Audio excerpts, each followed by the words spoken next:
Gaur Zore da Baudi aurkeztu nahi dizuegu.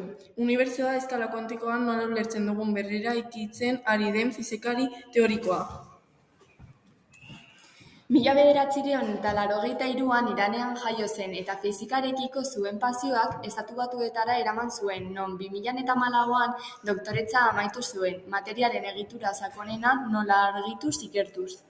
Une honetan Marylandeko Unibertsitateko irakasle laguntzailea da, eta Young Center of Quantum Information and Computer Science izeneko zentro ospetsuaren kidea, non fisikariek eta ordogintza zientzialariek elkarrekin lan egiten duten konputazio kuantikoa aurrera eramateko. Era berean, National Science Foundation elkarlanean aritzen da simulazio kuantikoaren iraultza bilatzen duten proiektuetan. Bere lana simulazio klasikoak eta kuantikoak konbinatzen ditu, nukleo atomikoak osatzen dituzten partikulak eta materia elkarrekin lotzen duten indar fundamentalak aztertzeko.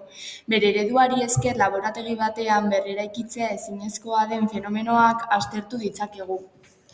Da Baudi partikula fisika eta agertzen ari diren kontum teknologikoak elkartzeko aitzindaria da.